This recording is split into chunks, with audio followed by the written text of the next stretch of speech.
am Dr. Kay Fontana, life force coach and grief recovery specialist, and I am deeply familiar with the pain of loss, having experienced many throughout my life. At just 9 years old, I lost my brother to cancer and witnessed my parents' immense grief, which was unbearable. Years later, my mother lost her battle with Alzheimer's, and then my father was diagnosed with cancer and passed away a week after his diagnosis. Most recently, in January 2023, I experienced the devastating loss of my husband and soulmate of 40 years due to multiple health issues. In between were countless other losses, including family members, friends, co-workers, beloved pets, and even finances. However, I turned my pain into my purpose and passion to share strategies to help you get through your darkest days and navigate the complexities of grief. This is the Healing Our Grieving Hearts podcast. Welcome to today's episode where I will be talking about pain is inevitable, but suffering is optional. Grief and loss are universal experiences that profoundly affect us all. Understanding the relationship between pain and suffering can shed light on how we navigate these challenging emotions.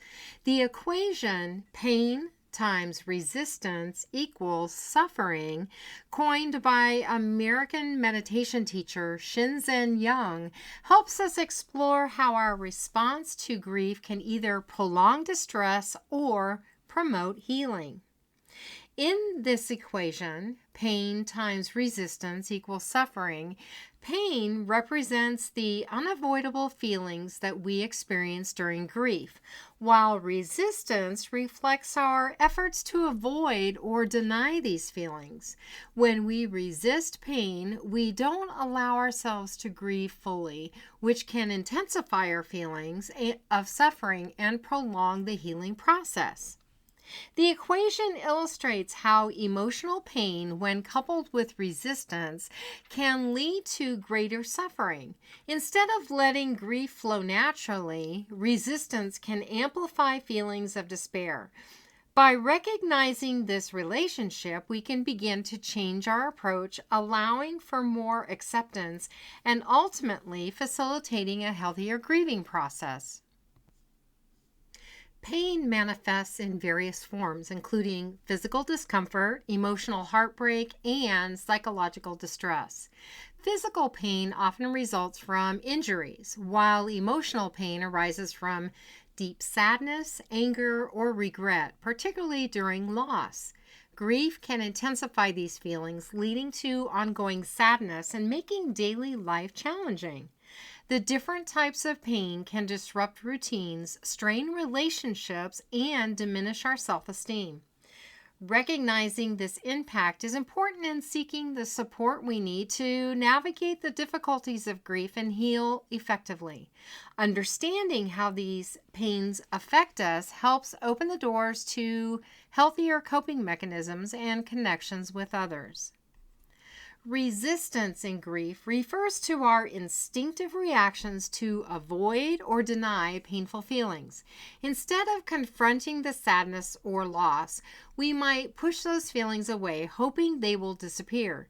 This avoidance can make our grief take longer to process and can lead to deeper emotional challenges in the long run. Resistance can show up in everyday situations, like avoiding reminders of a loved one or staying busy to escape feelings of sadness. We might suppress our emotions during conversations or turn to distractions like binge watching TV or overworking. These behaviors can prevent us from truly processing our grief effectively.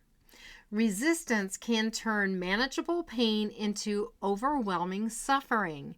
Rather than feeling through our grief, we may bury our emotions, causing them to build up. This can lead to a heightened anxiety and depression, making it harder to move forward. Ultimately, resistance creates a vicious cycle that keeps us from healing.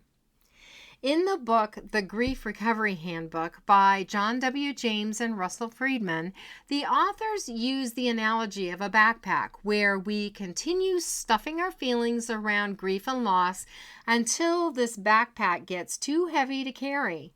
The backpack symbolizes the heavy load we carry around when we are faced with reactions from others about our grief, such as time heals all wounds, or be strong for others, grieve alone, don't feel bad, or replace the loss, or keep busy. These inappropriate comments suggest that we should keep our feelings to ourselves and suffer in silence. I clearly recall the first significant loss I encountered. My grandfather passed away, followed by my brother's death from cancer within a span of 6 or 7 months. At just 9 years old, it was an immense burden to bear. During my brother's funeral, a family member urged me to be strong, and I adhered to that advice. Observing my family's collective pain, I felt reluctant to contribute further to their sadness. After my brother's passing, there was never any discussion of him among family members in my presence, leading me to feel that I was meant to grieve alone. I lived in dread at school, worrying that someone might mention my brother, and I had internalized the message that discussing him was not appropriate. Over time, I realized that addressing my pain instead of pushing it away helped me heal and move forward on my journey. Reflecting on my own experiences with grief, I've come to realize that pain is an unavoidable part of life. The loss of loved ones, including my husband of 40 years, has brought intense emotional suffering, prompting me to resist the initial sting of that pain. Sharing these experiences can help others feel less isolated in their journeys through grief. When faced with grief, our bodies often activate the fight or flight response, triggering stress and anxiety. This instinct can drive us to resist painful emotions. Effective coping mechanisms like talking about our feelings, practicing mindfulness, or seeking support from friends and family can help counter these instinctual responses and promote healing. Consider someone who loses a loved one but avoids talking about their feelings. Their pain remains unprocessed, leading to isolation and increased suffering over time. That was the experience of my entire family back in 1970 when grief programs were non-existent. In contrast, a person who allows themselves to grieve openly may experience the initial pain, but can find peace and healing more quickly by addressing their emotions. Acceptance and mindfulness are vital in alleviating suffering during grief. By acknowledging our pain and allowing ourselves to experience it fully, we pave the way for healing. Mindfulness practices such as meditation and focused breathing help us stay present with our emotions instead of avoiding them, creating a healthier and more compassionate relationship with our grief. These powerful tools create a safe space where we can observe our feelings without judgment, enabling us to process our emotions more gently and effectively. Ultimately, embracing mindfulness can transform our experience of grief, making it more manageable and less isolating. Cognitive behavioral strategies center around reshaping thoughts about pain and grief. When we identify negative thought patterns such as, I shouldn't feel this way, or I must be strong and not show my emotions, we can replace them with more constructive beliefs. For instance, we might tell ourselves, it's perfectly normal to feel sad after a loss, or allowing myself to grieve means I'm honoring my loved one's memory. By adopting these positive affirmations, we empower ourselves to view pain as a natural and necessary part of the healing process rather than something to be ashamed of. This shift in perspective helps reduce the overall burden of our grief, making it feel more manageable and less isolating. Embracing these healthier beliefs allows us to process our emotions more effectively, ultimately leading to a deeper understanding and acceptance of our experience. Building resilience during grief involves accepting our feelings without judgment and adapting to a new reality of our loss. Instead of fighting against our emotions, we can foster strength by recognizing our capacity to cope and find meaning. This acceptance paves the way for growth and healing as we learn to navigate life beyond loss. To embrace these strategies, start with small steps, setting aside time for mindful breathing each day. Challenge negative thoughts and journal about your feelings to gain clarity. Surround yourself with supportive friends and don't hesitate to seek professional help, as these actions can significantly aid in your journey through grief. In this episode, we explore the relationship between pain, resistance, and suffering in grief. I shared how pain manifests in physical, emotional, and psychological forms, significantly impacting daily life.